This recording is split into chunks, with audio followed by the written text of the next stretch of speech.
तो पहला क्वेश्चन है x square minus b x minus c, इसके शून्य दे रखे हैं आपको -1 और 2, बी और सी का मान निकालना था। ठीक है, तो सोल्व कैसे करेंगे, आपको पता होना चाहिए कि जो शून्य होते हैं उनका योग होता है -b/a, ये फॉर्मूला लगेगा यहाँ पर। तो शून्य अगर अल्फा और बीटा है, अल्फा और बीटा है, तो अल्फा प्लस बीटा यानी कि शून्यों का योग क्या होता है, -b/a होता है। b/a, b और a आएंगे कहां से, कोई भी द्विघात समीकरण की तुलना करोगे आप, ax square plus bx plus c से तुलना करेंगे, अल्फा प्लस बीटा, अल्फा और बीटा आपको पता है शून्य का है, जैसे कि यहाँ पर -1 और 2 दिया था आपको। ठीक है, तो रख दो, अल्फा की जगह में -1 रख दो, बीटा की जगह में 2 रख दो, और बी की जगह में यहाँ पर -b था देखो, तो माइनस इंटू बी की जगह में -b है अपॉन ए की जगह में देखो एक्स स्क्वायर का गुणांक, जिसके आगे कुछ नहीं होता, एक होता है, तो एक है यहाँ पर, बराबर क्या हो गया, -1 + 2 1 हो गया, equal to minus minus plus हो गया, बी हो गया बटे 1, तो इसका मतलब बी का मान क्या हो गया, 1 हो गया, बी का मान 1 आ गया। ठीक है, और आपको सी का मान भी निकालना है, तो अल्फा प्लस बीटा, शून्यों का योग होता है -b/a और शून्यों का गुणनफल यानी कि अल्फा इंटू बीटा क्या होता है, c/a होता है, ये फॉर्मूला लगना था। तो अल्फा इंटू बीटा कर दो, अल्फा की जगह -1 रखो, बीटा की जगह 2 रखो, और सी की जगह क्या है देखो, सी की जगह -c है, देखो इस इक्वेशन से जब आप तुलना करोगे इसकी तो -c है सी की जगह में, और ए की जगह में आप पहले देख चुके हो 1 है। ठीक है, तो क्या आ गया, -2 इक्वल टू -c, तो c इक्वल टू क्या आ गया, 2 आ गया, c इक्वल टू क्या आ गया, 2 आ गया आंसर। ठीक है, तो ऐसे करना था, समझ में आ गया होगा, मिटा दूं, तो पहला क्वेश्चन मिटा रहा हूं मैं।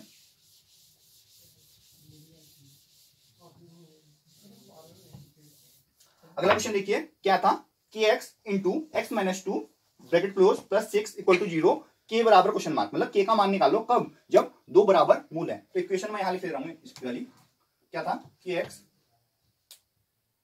ब्रैकेट में x minus 2 plus 6 equal to 0, आपको निकालना है के बराबर का मान निकालना है जब 2 बराबर मूल है। ठीक है, तो आपको पता होना चाहिए कि पहले तो क्या करो, इसको द्विघात समीकरण बनाओ। ठीक है, kx से मल्टीप्लाई करो अंदर, तो kx इंटू एक्स, गुणा करने में घातें जुड़ती हैं, x मतलब x की घात 1, यहाँ भी x की घात 1, गुणा करने में घातें जुड़ती हैं, तो x की घात 1 + 1 2 हो जाएगी, तो ये kx स्क्वायर हो जाएगा, है ना, फिर plus minus minus 2 into kx, 2 kx हो जाएगा, और प्लस 6 ऐसी रहेगा बराबर 0, तो ये द्विघात समीकरण बन गया भाई अपना। ठीक है, तो अब क्या करोगे, जब 2 बराबर मूल होते हैं, जब 2 बराबर या समान मूल होते हैं, तो जो d होता है वो 0 होता है, d जिसको हम विविक्त बोलते हैं, इसका मान b² - 4ac के बराबर होता है, b² - 4ac, ये क्या होता है, 0 होता है जब 2 बराबर मूल दिए हों।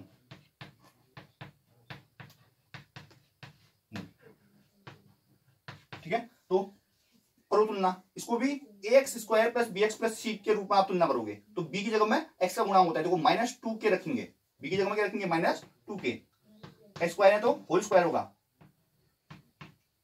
ठीक है, माइनस था, माइनस लगा दो, 4 की जगह 4a मतलब एक्स स्क्वायर का गुणांक जो कि यहाँ पर k है, और इंटू c क्या है, 6 है, इक्वल टू 0 बोला है, इक्वल टू 0 कर दो। ठीक है, आगे चलते हैं, निकाल देता हूं, यहाँ पर क्वेश्चन है, देखो माइनस का स्क्वायर प्लस 2 का स्क्वायर 4, k का स्क्वायर k स्क्वायर, माइनस 6 4 जा 24 इंटू k इक्वल टू 0 हो गया। यहाँ इससे क्या बोल दोगे आप, 4 के स्क्वायर ऐसे रखोगे, इसको बराबर के उस साइड पहुंचा दो, तो क्या होगा, 24k हो जाएगा। फिर क्या करोगे, अब क्या करो, k स्क्वायर इक्वल टू क्या हो जाएगा, 24k/4 हो जाएगा, 4 6 जा 24, है ना। अब देखो यहां पर k स्क्वायर बराबर 6k आ गए हैं, तो यहां से इस k से 1k कट जाएगा तुम्हारा। ठीक है, तो इस k से 1k कट जाएगा, तो k बराबर क्या आ गया, 6 आ गया, ये आंसर हो गया इसका।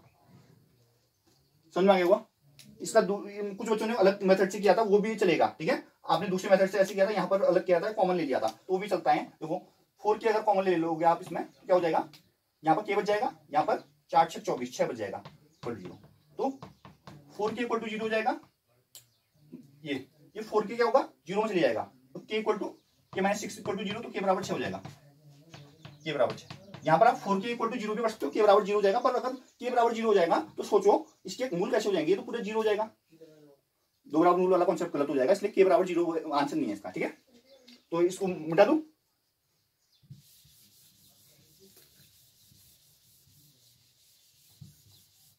ठीक है, अगला क्वेश्चन नोट करते हैं। देखो ये क्वेश्चन है √2x² + 7x + 5√2 = 0 दे रखा है आपको।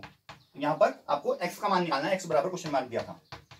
ठीक है, ये क्वेश्चन उतार दिया मैंने, √2x² + 7x + 5√2 = 0, तो x का मान निकालना था। तो ये है द्विघात बहुपद है। ठीक है, इसका x का मान निकालना है। तो कभी भी द्विघात समीकरण होता है, कोई भी द्विघात समीकरण किस टाइप का होता है, ax² + bx + c के रूप में होता है।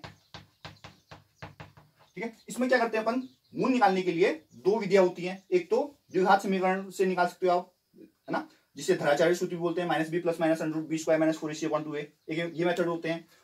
दूसरा क्या होता है, इस टाइप का होता है, तो आप x² का गुणांक और अचर को गुणा करो, a और c को मल्टीप्लाई करो, a मल्टीप्लाई c करो, और जो x का गुणांक है जो कि b है उसको लिखो एक जगह।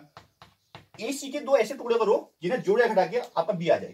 ठीक है, अब यही काम यहां करते हैं अपन, √2x² + 7x + 5√2। ठीक है, इसमें x² का गुणांक √2 है तो √2 रखूंगे, मल्टीप्लाई c की जगह में 5√2 है, 5√2 रखो। तो इसके ऐसे दो टुकड़े करने हैं जिनको जोड़ घटाओ के x का गुणांक जो कि 7 है वो आ जाए, 7 आ जाए। ठीक है, तो मल्टीप्लाई करो, 5√2 × √2 2 हो जाता है, तो 5 2 जा 10 हो जाएगा।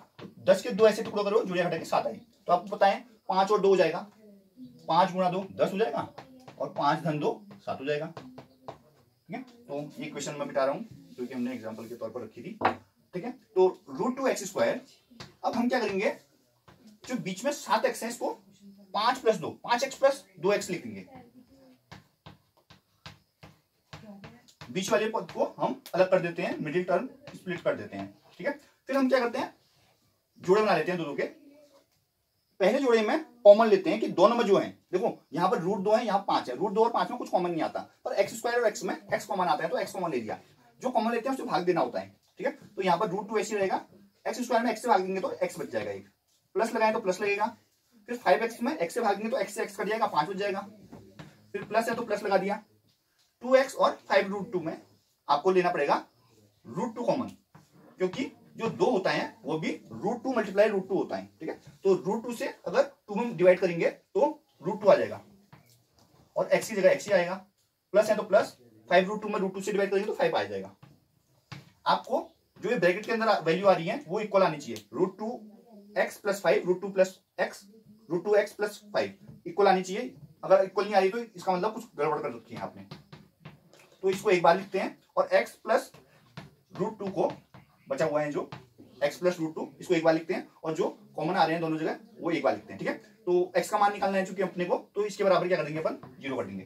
तो पहले वाले के बराबर 0 करो, पहले √2x + 5 = 0, तो क्या हो जाएगा, √2x बराबर पक्षांतरण करेंगे, +5 वहां जाके -5 हो जाएगा, चिन्ह बदल जाता है पक्षांतरण में, बराबर की एक तरफ से दूसरी तरफ जाने पर गुणा वाला भाग में जाता है, तो x बराबर क्या हो जाएगा, -5/√2। ये हो गया। अब दूसरा वाले 0 करो, x + √2 बराबर 0 करेंगे तो क्या हो जाएगा, x बराबर -√2 हो जाएगा। तो x के दो मान हो गए, -5/√2 और -√2। मैंने लिखने का, ठीक है, समझ में आ गया होगा, मिटा दूं।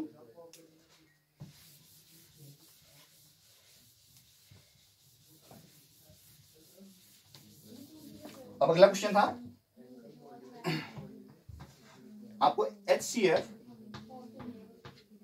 306, 657 बराबर 9 दिया था।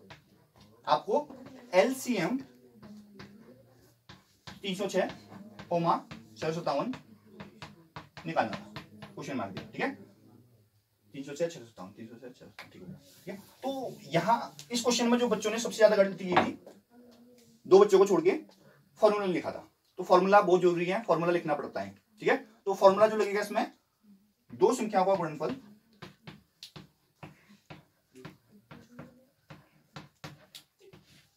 का गुणनफल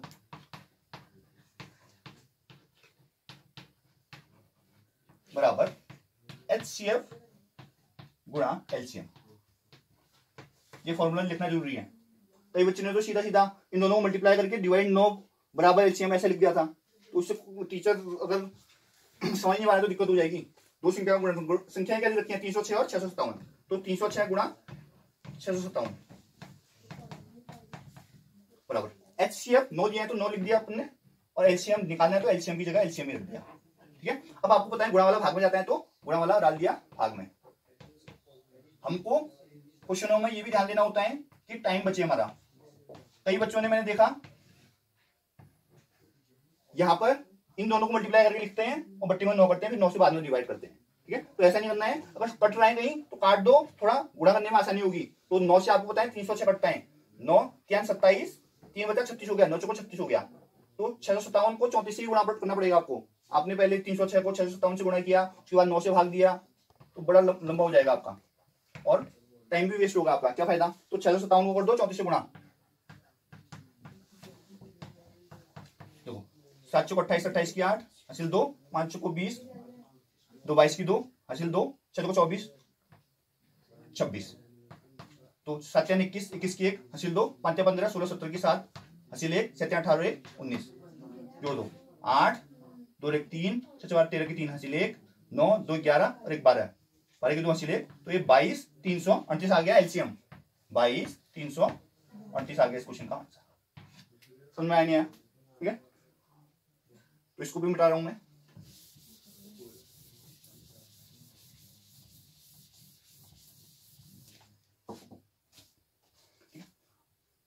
अगला क्वेश्चन जो दिया था हमने, ये दिया था 2 अंकों की संख्याओं के अंकों का योग 9 है। अंकों को पलटने से बनी संख्याओं का 2 गुना के अंकों को पलटने से बनी संख्या का 2 गुना है। संख्या ज्ञात कीजिए। ठीक है, तो देखो ये जो क्वेश्चन था इसमें कई बच्चों ने गलती की थी। तो हम सबसे पहले इसमें क्या मानेंगे, माना इकाई का अंक,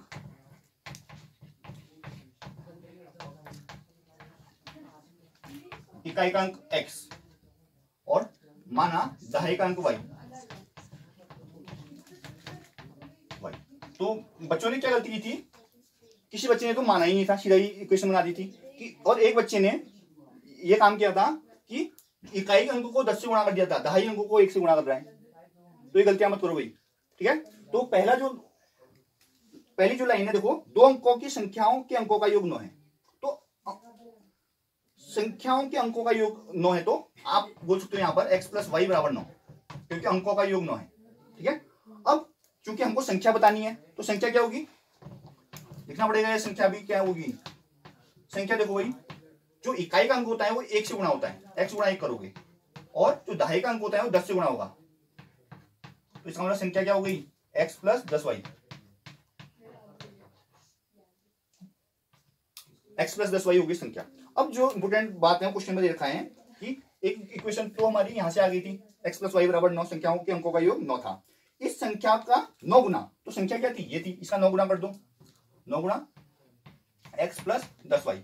अब एग्जाम में यहां पर प्रश्नानुसार भी लिख सकते हो। ठीक है, प्रश्नानुसार लिख के भी कर सकते हो, बराबर संख्याओं के अंकों को पलटने से बनी संख्या का 2 गुना। तो 2 गुना संख्या के अंकों को पलटो, x की जगह y, y की जगह x, यानी कि इकाई के अंक को दहाई में, दहाई के अंक को इकाई में पढ़ दो, तो y + 10x हो जाएगा।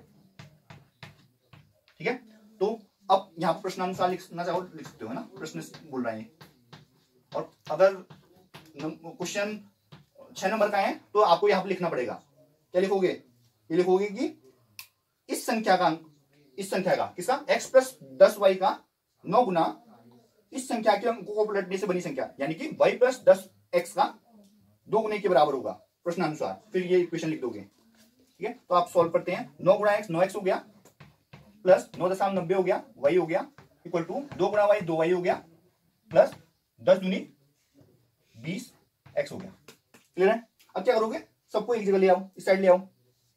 तो जब ये 20x यहां आएगा तो -20x हो जाएगा, 9x - 20x हो जाएगा, और ये 90y 90y ऐसी रहेगा, और ये 2y यहां पर आके भी माइनस में हो जाएगा, क्योंकि पक्षांतरण में चिन्ह हो जाता है। तो आप 9x में 20x माइनस करोगे तो -11x आएगा, और 90y में से 2y घटाओगे तो आएगा 88y, बराबर 0 हो गया।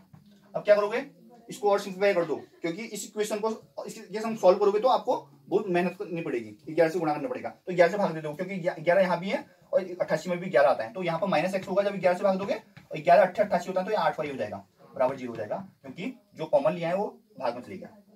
तो इक्वेशन 2 ये आ गई।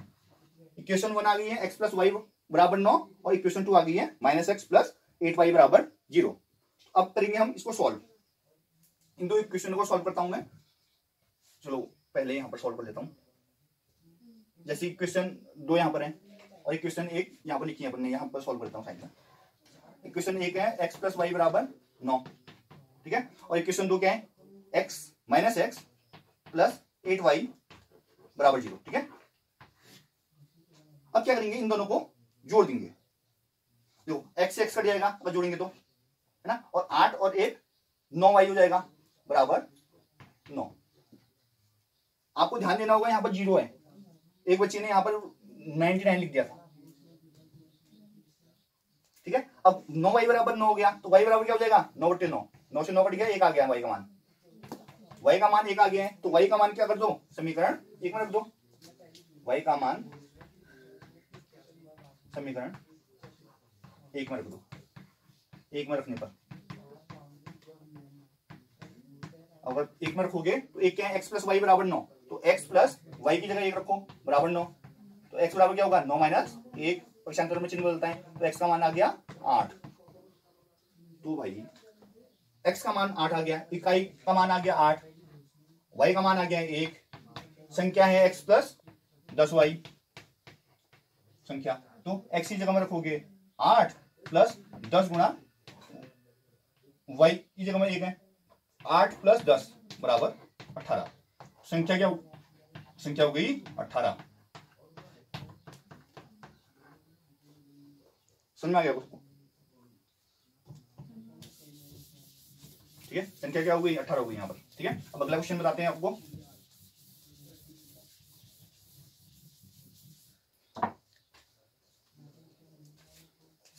अगला क्वेश्चन जो दिया था मैंने, ये था 5 वर्ष बाद जेकब की आयु उसके पुत्र की आयु की 3 गुनी हो जाएगी। 5 वर्ष पूर्व जेकब की आयु उसके पुत्र की आयु की 7 गुनी थी, उनकी वर्तमान आयु ज्ञात कीजिए, ठीक है। तो हमेशा याद रखिए, जो पूछा जाता है वही मानना होता है, ठीक है, और वर्तमान ही मान लोगे ज्यादा अच्छा रहेगा, वर्तमान से आप इजीली कैलकुलेशन कर सकते हो, है ना। तो लिखोगे, माना जेकब की वर्तमान आयु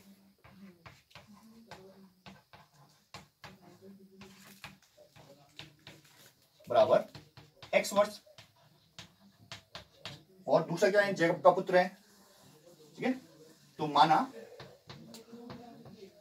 जेकब के पुत्र की वर्तमान आयु,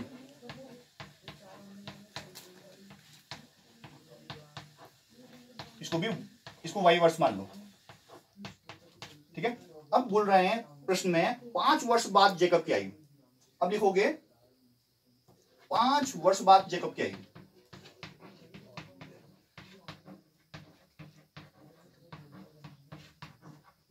तो 5 वर्ष बाद बोल रहे हैं, तो 5 वर्ष बाद अगर वर्तमान x है तो 5 वर्ष बाद x प्लस 5 हो जाएगा, 5 वर्ष बाद 5 वर्ष उम्र बढ़ जाएगी, प्लस करेंगे 5 हो गया, और 5 वर्ष बाद जेकब के पुत्र की आयु भी क्या होगी, पुत्र की आयु ये भी y प्लस 5 हो जाएगा, क्योंकि वर्तमान आयु पुत्र की y वर्ष है, y प्लस 5 हो जाएगा। अब प्रश्न में जो बोल रहा है 5 वर्ष बाद जेकब की आयु उसके पुत्र की आयु की 3 गुनी हो जाएगी, तो जेकब की आयु थी, यहां पर लिखोगे प्रश्नानुसार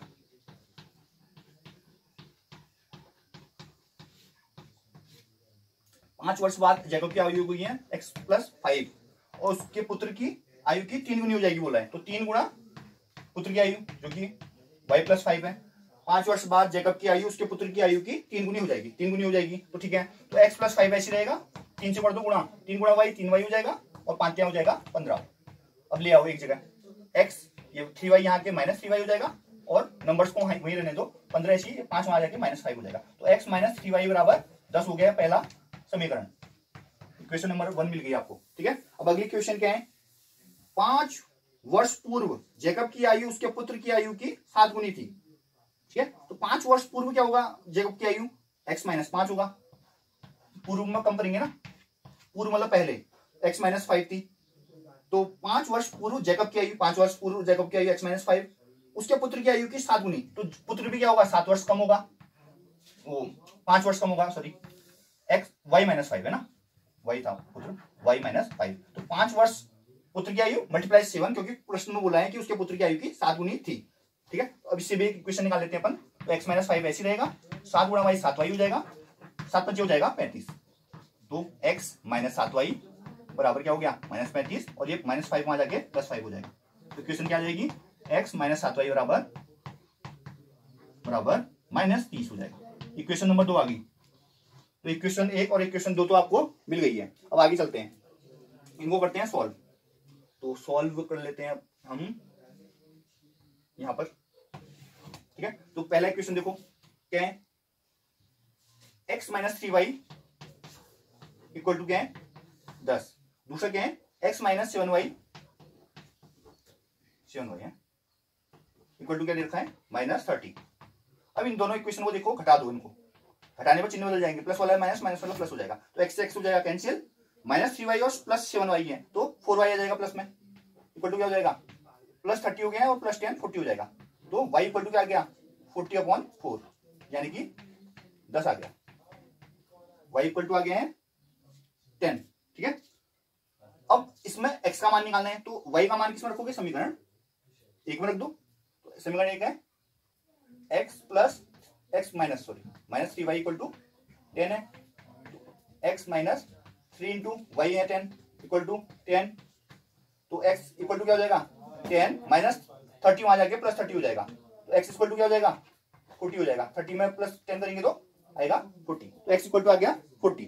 क्लियर है, अब यहां तक बच्चों ने बहुतों ने सही किया है, गलती कहां की है ये बता देता हूं। बच्चे लास्ट पॉइंट पर वर्ड्स लिखना भूल गए हैं, यहां पर एक, तो दूसरा लास्ट लाइन में आपको लिखना पड़ेगा, ये सिर्फ एक ललित ने सही किया था, लिखना पड़ेगा आपको, इसलिए जैकब की वर्तमान आयु, ये लाइन बहुत जरूरी है, वर्तमान आयु 40 वर्ष, वो उसके पुत्र की वर्तमान आयु, पुत्र की वर्तमान आयु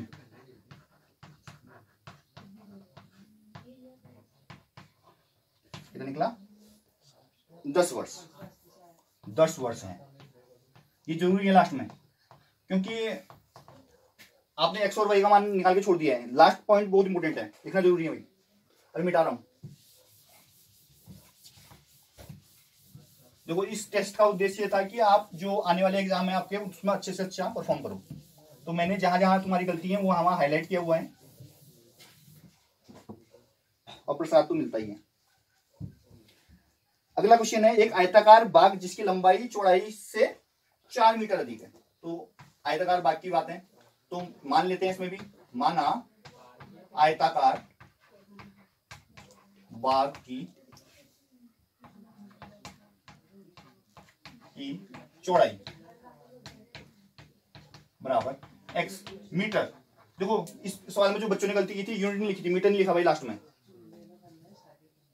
अब अगला मानोगे, माना आयताकार बाग की लंबाई, तो लंबाई तो प्रश्न मान क्या रहे हो, तो इसको मानो मत, इसको सीधा लिखो, लंबाई क्या हो जाएगी 4 अधिक है तो x प्लस 4 मीटर हो जाएगी। प्रश्न में बोला हुआ है, देखो प्रश्न क्या बोल रहा था, एक आयताकार बाग की लंबाई चौड़ाई से 4 मीटर अधिक है, तो चौड़ाई अगर x माना तो लंबाई x प्लस 4 हो जाएगी। का अर्थ परिमाप 36 मीटर है, बाग की लंबाई याद कीजिए, तो आपको लिखना पड़ेगा आयत का परिमाप, आयत का परिमाप होता है 2 गुणा लंबाई धन चौड़ाई, लंबाई धन चौड़ाई, तो यहां पर अर्थ परिमाप बोल दिया है, अर्थ परिमाप क्या हो जाएगा 2 गुणा लंबाई धन चौड़ाई बट्टे 2 हो जाएगा, अर्थ मतलब आधा,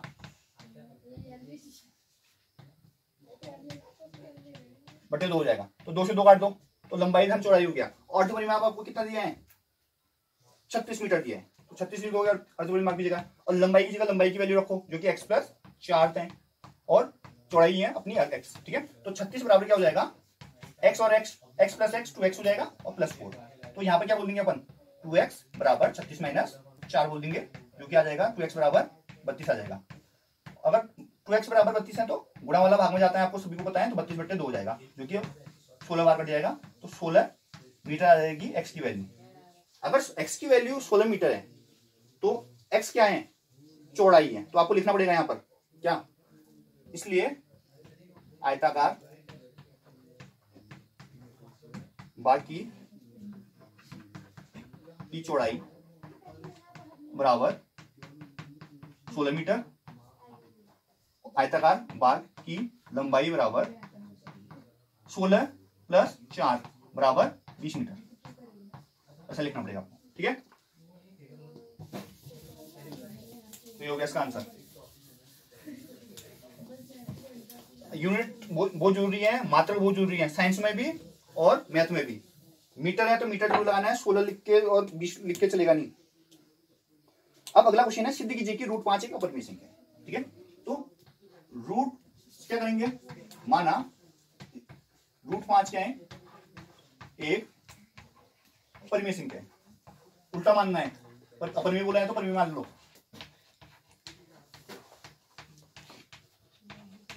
अगर परिमेय संख्या मान लिया आपने तो परिमेय संख्या क्या होती है?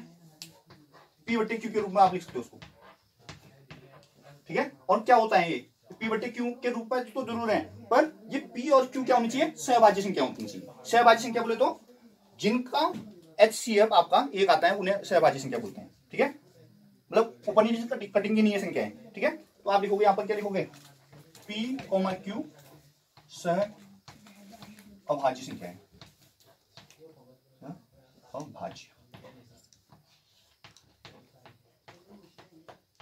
और एक चीज और लिखोगे, Q does not equal to 0 लिखोगे। Q 0 नहीं होना चाहिए।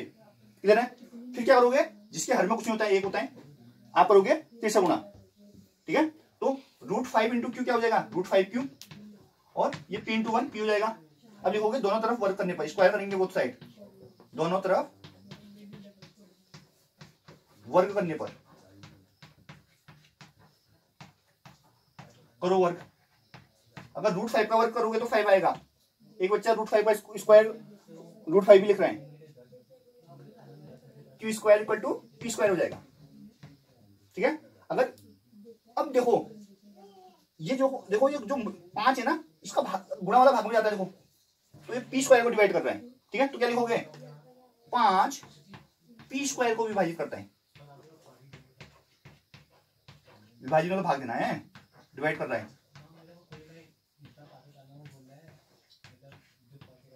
तो ये हमारी प्रमेय है। प्रमेय बोलती है अगर कोई भी संख्या किसी के स्क्वायर को डिवाइड कर रही है तो उस संख्या को भी डिवाइड करेगी। जैसे 5 अगर पी स्क्वायर को डिवाइड कर रहे हैं तो 5 पी को भी डिवाइड करेगा।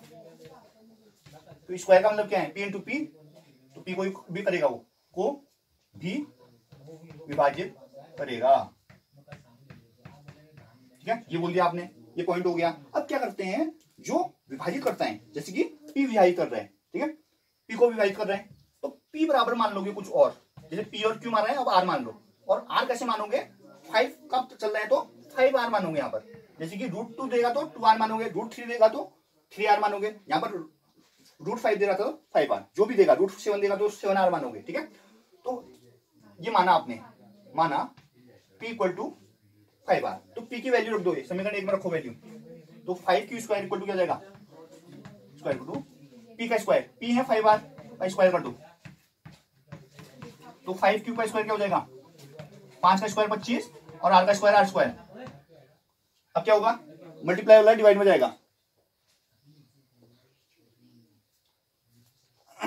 तो क्या हो जाएगा? देखो ये 5 से ना 25 काट दो 5 बार, तो क्या हो गया? क्यू स्क्वायर इक्वल टू क्या हो गया? यहाँ पर 5 आर स्क्वायर हो गया।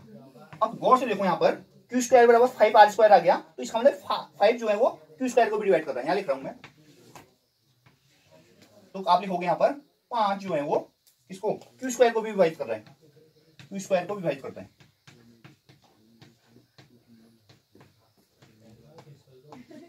विभाजित करता है, तो 5 क्या करेगा, Q को भी विभाजित करेगा।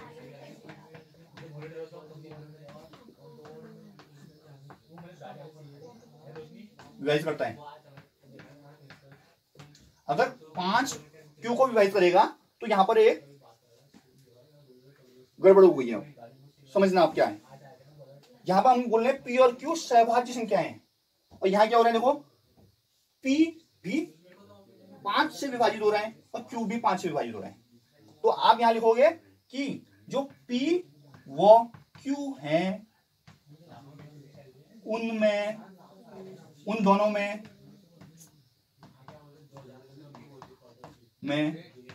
5 एक गुणज है, मतलब इन दोनों में ही जो 5 हैं इनके मल्टीपल में करने का मतलब ये है। अगर ऐसा है तो ये हमारी शर्त को फॉलो नहीं कर रहे हैं जो हमने यहां पर माना था। देखो P और Q सहभाज्य है, इसलिए P और Q वो Q सहभाज्य नहीं है, तो इनका HCF तो 5 आ जाएगा, इसका मतलब ये कहां आएगा, अभाज्य नहीं है।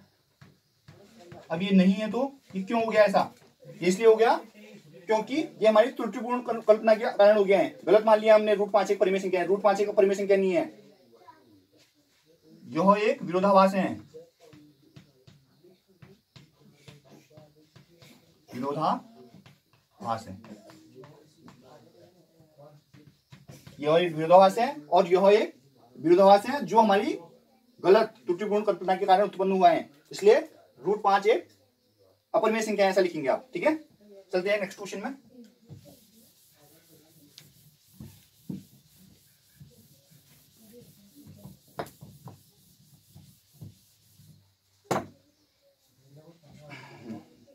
√5 हो गया है। अब एक आगे है ये, एक कुटीर उद्योग, कितने दिन लिखा है, कितने दिनों में कुछ खिलौने निर्मित करता है। प्रत्येक खिलौने का मूल्य 55 पैसे दिन में निर्मित किए गए खिलौनों की संख्याओं के घटाने से प्राप्त के बराबर है। क्या क्वेश्चन लिखा है, देखो।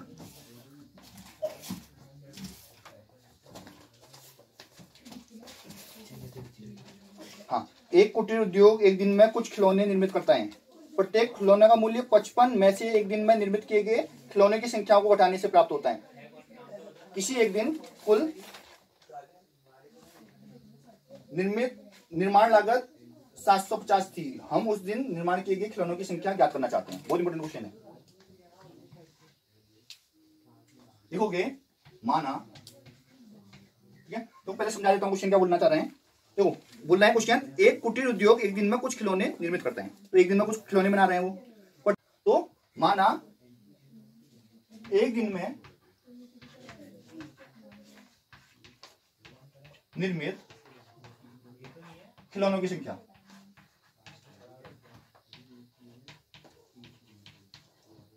बहुत बढ़िया क्वेश्चन था,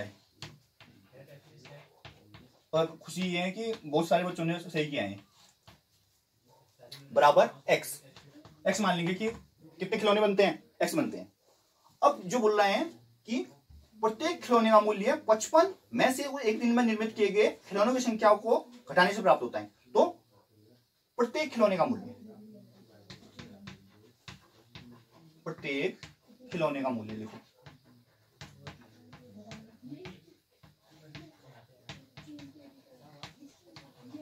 और एक होनहार बच्चे ने यहां पर मिस्टेक कर दी थी। प्रत्येक खिलौने का मूल्य 55 में से एक दिन में निर्मित किए गए खिलौनों की संख्या को घटाने पर था। 55 में से घटाना था, यहां पर एक गलती कर दी थी। ठीक है, 55 में से क्या घटाना था, देखो प्रत्येक खिलौने का मूल्य, प्रत्येक खिलौने का मूल्य लिख रहे हैं हम 55 में से एक दिन में निर्मित किए गए खिलौने की संख्या को घटाना। 55 माइनस x करेंगे यहां पर, तो एक बच्चे ने x माइनस 55 कर दिया था यहां पर, समझ गए। ठीक है, प्राप्त संख्या के बराबर है। किसी एक दिन कुल निर्माण लागत 750 थी। तो भाई निर्माण लागत क्या हो सकती है, एक दिन में निर्माण लागत, एक दिन में निर्माण लागत। निर्माण लागत का मतलब क्या होता है, निर्माण लागत का मतलब ये होता है बच्चे कि उसको बनाने में कितना रुपया लगा। ठीक है, और एक दिन में निर्माण लागत दी गई है, तो एक दिन का में कितने बर्तन बनने में मतलब कितना पैसा लगा, खिलौने बनाने में कितना पैसा लगा, ये निकालना है आपने। तो एक दिन में कितने खिलौने बन रहे हैं और एक खिलौने का मूल्य कितना है, उनको दोनों को मल्टीप्लाई कर देंगे तो निर्माण लागत आ जाएगी। आएगी नहीं आएगी बताओ? तो दोनों को कर दोगे आप क्या, multiply, x multiply 55 minus x. तो ये आपको दे रखी है 750, ठीक है, ये आपको 750 दे रखी है। तो x इंटू 55 करोगे तो 55x हो जाएगा और minus x into x square हो जाएगा। अब सबको ले आओ इस साइड, क्या हो जाएगा, x square minus 55x plus 750 बराबर 0, ठीक है। अब कर लो इसको हल, 750 गुणा 1, 750 के दो ऐसे टुकड़ा करो, जुड़े घटाएंगे क्या जाए आपको 55 आ जाए, ठीक है। तो अगर आपको आता है, ठीक है, वैसे 25 और 30 होना चाहिए, अगर क्योंकि 25 के 75 होता है, ठीक है, 25 और 30 होगा क्योंकि 25 क्या होता है 75 होता है। तो क्योंकि यहाँ पर माइनस 55 लाना है तो यहाँ पे माइनस चिन्ह का ध्यान देना, वही है ना, चिन्ह से मिस्टेक मतलब लेना, माइनस 55 है ना, तो यहाँ पर माइनस 25 गुणा माइनस 30 होगा, दोनों को मल्टीप्लाई करोगे तो माइनस माइनस प्लस हो जाएगा, 25 गुणा 30, तो देखो 25 क्या 75 हो गया, 75 और एक जीरो ऐसी उतर जाएगी, तो यहाँ भी माइनस 25 माइनस 30 कर दोगे आप, ठीक है। तो माइनस 25 माइनस 30 क्या हो जाएगा, माइनस 55 हो जाएगा, ठीक है। एक्स स्क्वायर माइनस 25x हो जाएगा एक तो, और माइनस 30x एक दूसरा हो जाएगा, देखो दोनों फैक्टर है, इक्वल टू 0। देखो माइनस 25 माइनस 30 करोगे तो माइनस 55 आने वाला है। अब देखो इन दोनों के पेयर बना लो, जुड़े बना लो, इन दोनों में क्या कॉमन आएगा, एक्स स्क्वायर और 25x में क्या कॉमन आएगा, x आएगा, यहाँ पर x बचेगा और यहाँ 25 बचेगा क्योंकि भाग देते हैं, माइनस यहाँ पर 30 आ जाएगा कॉमन, यहाँ पर x बच जाएगा, यहाँ पर क्योंकि माइनस आगे ले रखा है यहाँ प्लस है तो माइनस आएगा, और 30 से भाग दोगे तो यहाँ 25 आएगा। क्यों आएगा 25, क्योंकि 750 जो होता है वो 25 गुणा 30 होता है। अब दोनों समान आ गए, देखो x माइनस 25 x माइनस 25, तो एक x माइनस 25 हो गया और दूसरा क्या हो गया x माइनस 30 हो गया, बराबर 0 कर दो, x माइनस 30 बराबर 0 हो गया, 25 बराबर 0, तो x बराबर 25 हो गया, और अगर x माइनस 30 बराबर 0 हो जाएगा तो x बराबर क्या हो जाएगा 30 हो जाएगा, ठीक है। तो इसका मतलब क्या हो गया, खिलौनों की संख्या क्या हो जाएगी, खिलौनों की संख्या 25 व 30 हो जाएगी, इसलिए खिलौनों की संख्या क्या लिख दोगे आप 25 और 30, क्योंकि यही पूछा गया था ना कि निर्माण किए गए खिलौनों की संख्या, एक दिन में निर्माण किए गए खिलौनों की संख्या, तो 25 और 30 निर्माण कर रहे हैं वो। देखो अगर आप यहां पर 25 मानते हो तो आपको खिलौने का मूल्य नहीं पूछा गया है उसमें, देखो क्वेश्चन में बोला गया था, एक बच्चे ने खिलौने का मूल्य भी निकाला था, हालांकि अच्छा है, कोई दिक्कत नहीं है उससे, हम उस दिन निर्माण किए गए खिलौनों की संख्या ज्ञात करना चाहते हैं, बोल रहे हैं खिलौनों की संख्या क्या है x है, तो x की वैल्यू निकालनी है आपने, खिलौने का मूल्य जरूरी नहीं है आप निकालो, तो आप क्या करो x की वैल्यू, तो खिलौने का मूल्य क्या लिख दोगे, इसलिए खिलौनों की संख्या सॉरी है ना, खिलौनों की संख्या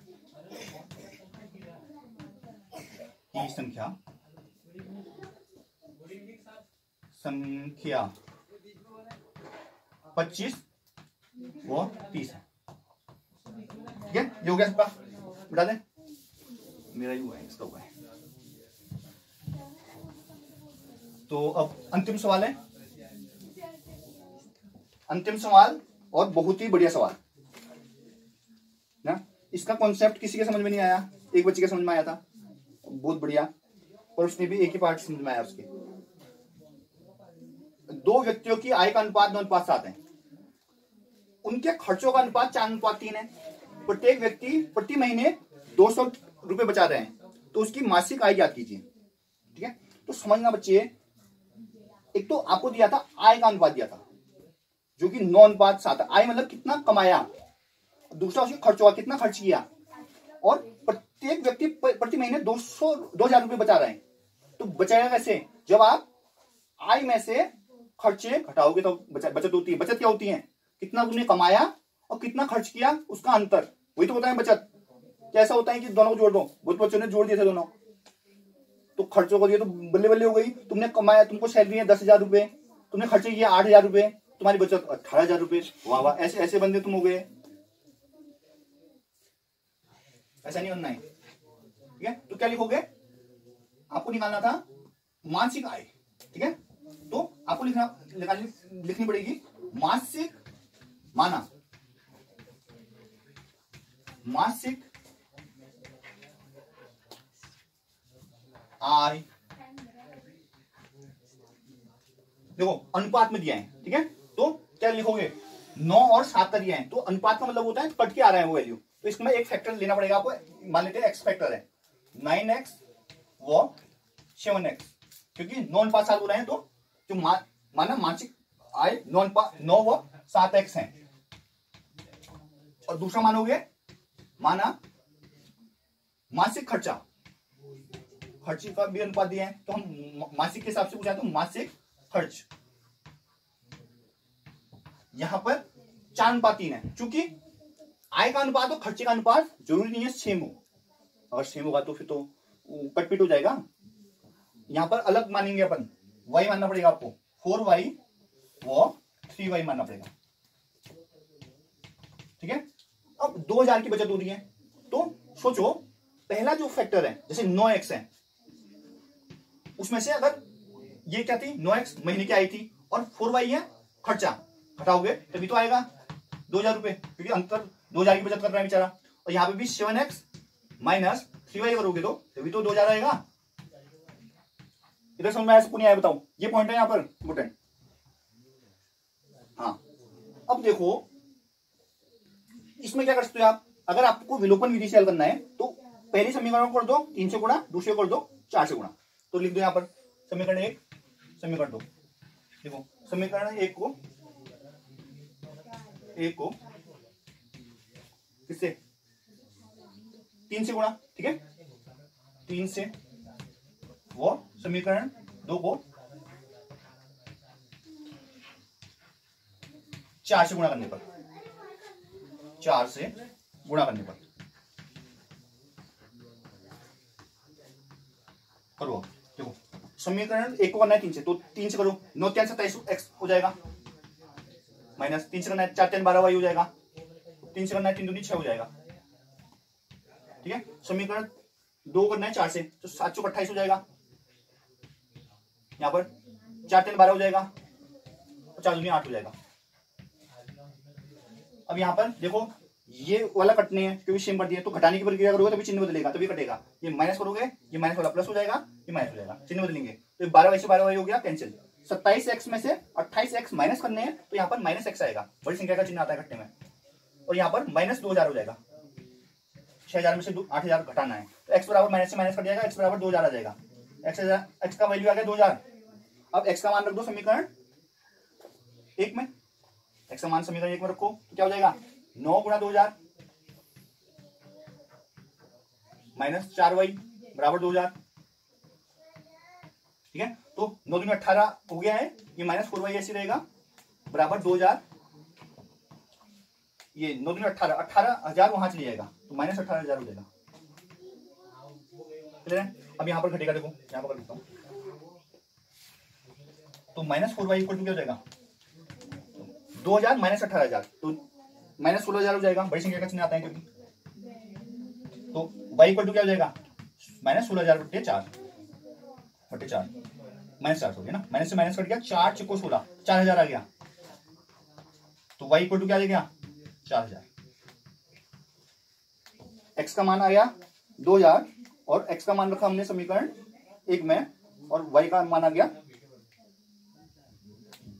4000, ठीक है। तो अब आपको निकालना है क्या उसकी मासिक आय, तो मासिक आय देखो बच्चे यहीं पर नहीं छोड़ना है, मासिक आय देखो 9x और 7x था, ठीक है, तो इसलिए मासिक आय